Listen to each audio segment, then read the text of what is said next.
কাংলুদের দেশ থেকে বেনাপোল বর্ডারে ইলিশ ঢুকলো দেখলাম, ছোট ছোট ট্রাকে করে। এক একটা পেটিতে নাকি 20 কেজি করে মাছ থাকে। তো যাই হোক, আর বাংলার আকাশে বাতাসে নাকি আনন্দের বন্যা বয়ে বেড়াচ্ছে, বাংলাদেশের এক নিউজ রিডার বলছে। আর আমরা নাকি সেই ইলিশের দিকে ফ্যাল ফ্যাল করে তাকিয়ে থাকি। মানে কি কি একটা কাকুতি মিনতি করি যদি মাছটা পাই। মানে দুর্গাপুজোর ব্যাপারে বললো। তো এই ভদ্রমহিলা ভারতবর্ষের পেঁয়াজ, কাঁচা লঙ্কা এইসবের দিকে তাকিয়ে থাকে, সে কথা বললো না। যাই হোক, মাছ পাঠিয়েছে, মাছ ঢুকছে দেখছি। তো অবশেষে মাছ পাঠালো বাংলাদেশ। কারণ কি? ডলার নেই। আর কারণ কি? অবশেষে আদানির 80 কোটি ডলারও পেমেন্ট করতে হবে। টাকা পাবে কোথায়? ইলেকট্রিসিটি আগে 1600 মেগাওয়াট দিত, ওটা কমিয়ে দিচ্ছে দিনে দিনে। তো পেমেন্টটা কে দেবে? এতদিন যে বিদ্যুৎ ইউজ করেছো, বাকিতে পয়সাগুলো কে দেবে? এখন মনে হয় ইলিশ বেচে ওটা শোধ করবে। পয়সা তো দিতেই হবে, পয়সা না দিয়ে যাবে কোথায়? ডলারে পেমেন্ট করতে হবে, ডলার দরকার। তাই অবশেষে মাছ পাঠাইতে বাধ্য হইলাম। টাকা নেই তো, ডলার নেই, সরকার কিভাবে চালাবে? তাই এই কাংলা ভিখিরি দেশের সরকার মাছ পাঠিয়েছে ভারতকে। এবার প্রশ্ন হচ্ছে, এই মাছ খাবে কারা?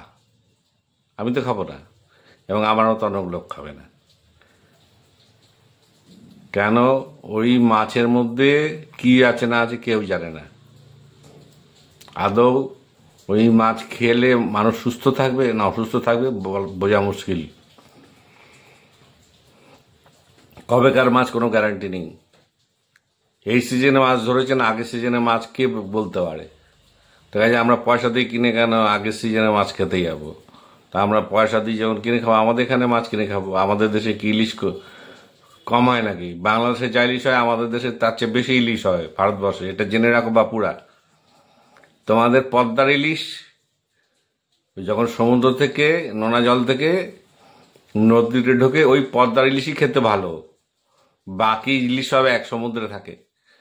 ভারত মহাসাগর যেমন ভারতে আছে, তেমনি তোমাদের দেশেও আছে। তাই মাছ তো থাকে সমুদ্রে। তো ওটা পদ্মাতে ঢুকলে তার টেস্টটা বেড়ে যায়, এই আর কি। তাই ওটা কি আদৌ পদ্মার ইলিশ না বঙ্গোপসাগর ইলিশ? বঙ্গোপসাগর ইলিশ তো আমাদের কাছেও আছে। আমরা তোমাদের থেকে পয়সা দিয়ে কিনে কেন খেতে যাবো? ওই ইলিশ তো আমরা সবসময় খাই, সারা বছর খাই, দামও কম। তো এখন বাবুদের টাকা দরকার, টাকা না ডলার না হলে এসব পেমেন্ট কোত্থেকে করবে?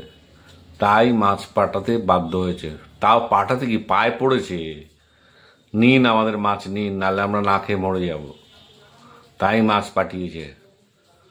ও যতই ড্রামাবাজি করো, যতই কিছু করো, ওই মাছ কেউ খাবে না। ওই মাছ আমরা খাবো না। খাবে কিছু লোক, খাবে, আমরা নয় খাবো না, কিছু লোক তো খাবে। ওই দেখো, ওই মাছ ওই বাংলাদেশি মাছ বলে বিক্রি করতে পারবে কিনা যথেষ্ট সন্দেহ আছে। এটা আমি লিখে দিলাম। আমি না করি অন্য সবাই ভিডিও বানাবে, পেয়ে যাবে। যে বাংলাদেশি মাছ বলবে, লোকে বলে খাবো না, এটাও লিখে দিচ্ছি। এরপরে আরো কম দামে পায়ে পড়ে মাছ পাঠাতে হবে, আরো কম দামে। যা দাম এবার নিয়েছে তার চেয়ে কম দামে নিতে হবে। কানে কানকার ব্যবসায়ী তো বলবে, ধর মশাই বাংলাদেশ ইলিশ কেউ খেতে যাচ্ছে না। আর বাংলাদেশ ইলিশ বললেই পাবলিক খচে যাচ্ছে। তো এটাই হবে আসল কাহানি। টাকার দরকার, তাই মাছ পাঠিয়েছ। এই মাছ দেখা যাক কি হয়। এই মাছ তো আমরা খাবো না, আমার মতো অনেক লোকই খাবে না।